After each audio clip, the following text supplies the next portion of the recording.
Salve te Scipuli. This is Help for Your Latin Studies in Henle First Year Latin, exercise number 203. In this exercise, we are given a list of first conjugation verbs in the active voice, and we are asked to change to the passive and then translate both passive and active forms of the verb given. So, before we begin this exercise, let's look in our blue book at this, page 55, about the passive voice. It says to form the passive voice of the four regular conjugations in the present stem, you would change the final personal signs O or M, st, mus, tis, nt, to or, ris, ter, mer, mini, inter. So you want to probably memorize this in a chant. Just say orister, mer, mini, inter. There is a note.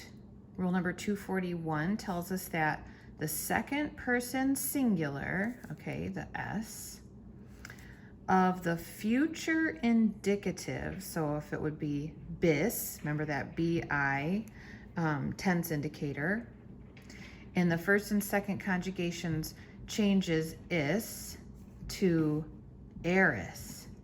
So where it normally said bis, now it would say beris.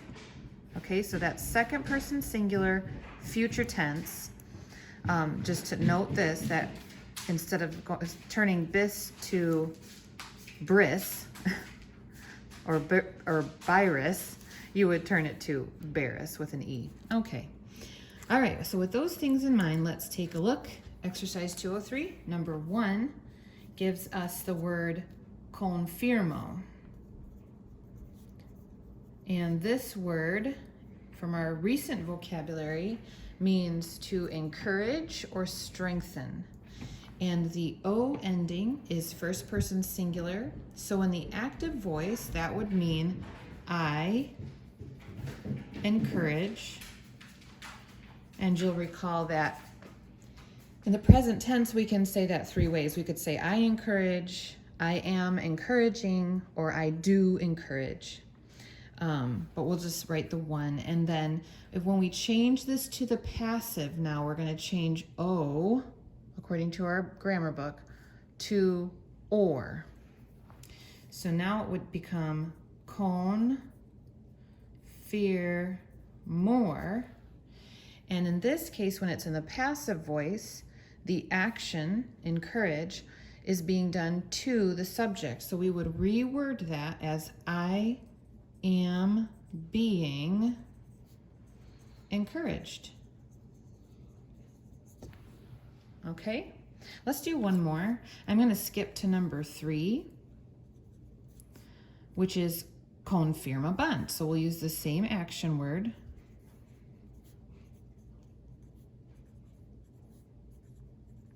But notice the BA tense indicator, that tells us it's imperfect, and the NT person indicator tells us that it's third person plural. And that NT ending would be turned into nter. So we still have NT, but we add UR. In the active voice, it would mean they. That's the NT, third person plural, they. The imperfect tense, ba, that's our indicator right there, is like that past ongoing action. And again, encourage is our word. So this is they were encouraging, right? It's past tense, but unfinished. They were doing it, not they encouraged. That's different. Imperfect would be they were encouraging, past but ongoing action. Okay, now we want to change our ending to be a passive voice ending, so unter. The rest of it stays the same. So we have con, fear, mabanter. Okay, unter puts it in the passive voice, which means the action, encourage, will be done to, I forgot my why, will be done to the subject they.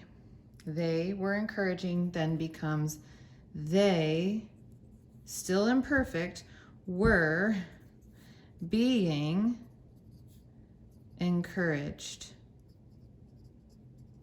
So you see the difference between, well, obviously this is first person singular, this is third person plural. So that's a very obvious difference. But you see the difference between present and imperfect. If it's happening now, I am being encouraged. If it happened in the past with ongoing action, they were being encouraged.